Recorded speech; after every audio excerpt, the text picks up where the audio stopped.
Greetings, members, one and all of the Salivation Nation. These three objects were affected by today's events, and we're going to look into those events and see where we go from here. So let's explore.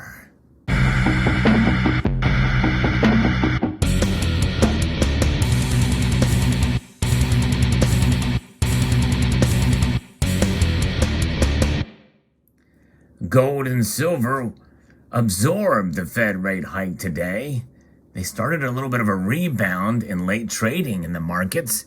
And we're going to explore some of the reasons why, because it's broader than just this rate hike that we saw earlier. So right now, gold and silver are up a little bit. I'm going to be referencing an article here from Kitco that talks about this. It is certainly interesting to see the activities of the day, because we did see gold drop over the last couple of days. My view was because they anticipated what was going to be happening, but I don't think they liked exactly, at least the market didn't like it, gold and silver did, as to what followed this rate hike and what the Fed had to say, because we know that right now we are in full force inflation for sure, and that is paramount to understand. No more is this talk of it being transitory or even temporary. Essentially, I remember when they did that, they talked about, well, no, it's not transitory, but it is only for a moment of time. It is a temporary measure, and we will rebound soon. But now, the Treasury Secretary, Janet Yellen, who was the former Fed chair, has all but admitted, well, straight out admitted, that this inflation is going to be with us at least for the next year. Nonetheless, here we look at this article from Kitco that talks about this. The gold market remains under some selling pressure, but it is pushed off at the season lows as the Federal Reserve starts a new tightening cycle, even as it lowers its growth forecast and raises its inflation outlook. Indeed, it has recovered from those lows of the day, and it is now in positive territory. As expected, the Federal Reserve raised interest rates by 25 basis points. That's a quarter point increase, increasing the range to between 0.25 and 0.5. Gold prices were testing support just above $1,900 an ounce, and now they have cut some of its losses and in positive territory today, up $6.60 as we get to the sunset of today's trading to $1,925.70. That's up over 1/3 of a percentage point. And that's after its initial reaction to the U.S. treads a delicate course within a sea of instability created by Russia's war with Ukraine. So, the president of Ukraine, Zelensky, made a statement and spoke to the Congress today. The invasion of Ukraine by Russia is causing tremendous human and economic hardship.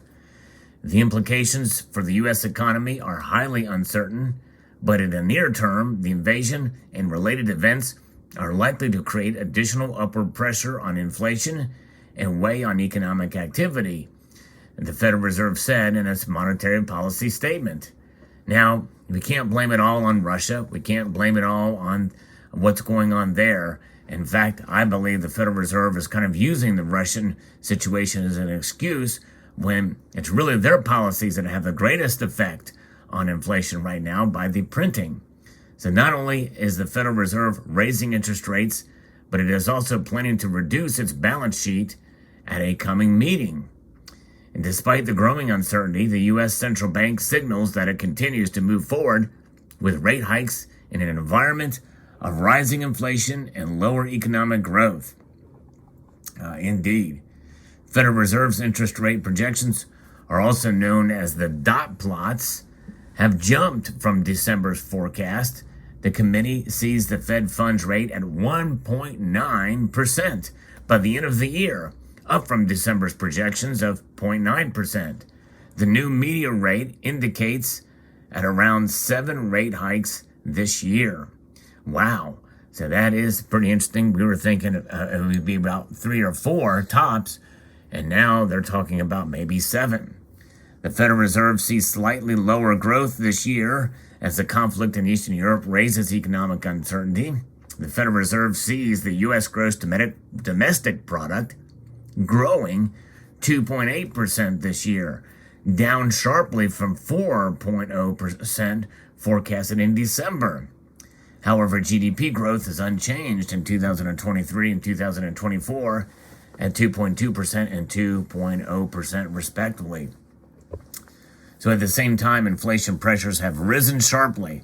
No longer are we in transitory territory or temporary territory. The U.S. Central Bank sees core inflation, which strip out volatile food and energy prices, rising 4.1% this year, up compared to December's estimate of 2.7%.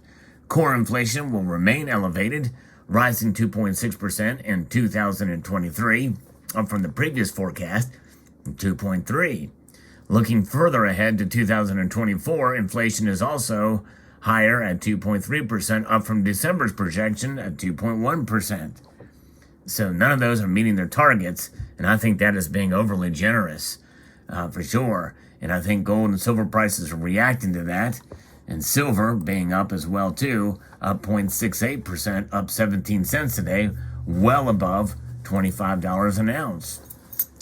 The Federal Reserve sees a fairly stable labor market the next 2 years, with the unemployment rate holding steady at 3.5% this year and next, unchanged from December's projections. The unemployment rate is expected to tick higher to 3.6% in 2024, up from the previous estimate of 3.5%. Remember, folks, these are jobs of people coming back to work, not new jobs created. While the Federal Reserve didn't raise rates by 50 basis points, as was expected earlier in the year, economists note that the central bank has come out with a strong hawkish stance as far as the velocity of the rate hikes, I guess. The Fed threw down the gauntlet as it confronted a broad inflation upsurge, twinning a widely expected and tame quarter-point rate hike with a much sterner message about what lies ahead, said Avery Schenfeld, senior economist at CIBC. It just goes to show you, folks, the actual action of them raising rates today is not what led the prices to rise. In fact, they would have probably continued lower if they had a more positive statement afterwards. It's the statement afterwards that spooked the markets. I mean, gold and silver to rise. Indeed. Schenfeld noted that not only does the Fed see 7 rate hikes this year, but are expected to rise 2.8% by the end of 2023. Paul Ashworth, chief U.S. economist, also said that the Federal Reserve's projections are on the hawkish side. It should be noted that some feel that Jerome Powell's influence is Volcker. Volcker was known for raising rates, but certainly he was a lot more aggressive about it. And some say that it was his actions that kind of got us out of the inflation that we saw back in 1982. I kind of don't think necessarily was that. I believe it was the tax cuts that Reagan had put in place, but that's a different matter. The Fed's new economic projections suggest that officials are particularly worried about the potential for core inflation to remain high, Ashworth said. Even after the rally in rate expectations in recent days, the Fed's own projections are on the hawkish side. So we're on the hawkish side of life for the Federal Reserve, and we'll see how that plays out with these two metals here. Gold being the most stable of the assets you see here, preserving its value, trading at near record highs to this day. It is doing very, very well. One cannot deny how gold has preserved your wealth and then some over the course of the years. Silver, on the other hand, is a metal that is perplexing to many of us, as we feel it should be doing a lot better these days. There are different theories about why that is the case. I'll leave that up to you. But even as such, it seems that silver should be doing better compared to gold, considering that the gold to silver ratio, as I record this video, is trading near 77. It's actually down a little bit, but still, that is unusually high. And but silver is still hanging on there. It's got its support level, and I believe that support level is probably around $24 right now. At least we've seen in the last month or so. And so that is better than we've seen pre-pandemic, obviously. But even during times in the pandemic where it's gone below $24, it didn't stay there too long. We'll see how it plays out. One thing we do know for sure, the dollar is definitely a losing proposition in terms of wealth preservation. It does have value. It is money. I did a video addressing that issue specifically, and but it is what is referred to as unsound money or bad money that drives out the good money. But I think it's kind of working in the opposite direction these days. Gresham's law is starting to take the opposite turn as more and more people are recognizing gold and silver as a form of wealth preservation, and will continue to hold these metals because they are self-evident. And that self-evidence is what is the best selling point that gold and silver can offer. Not that they're going to go to the moon or any other planet out there in our solar system, or even outside of the atmosphere, but nonetheless, these metals, they will do what they have always done. They will preserve your wealth. And it may take a while because of the wild, radical ride, especially in silver's price. But the best thing to do is just hold on and to buy smart and to hold smart. And there you go. There's your report for the day. I hope you found this video insightful. I would like to extend a multitude of gratitude to you all for taking the time to watch, and to encourage you to please rate, share, comment, and subscribe.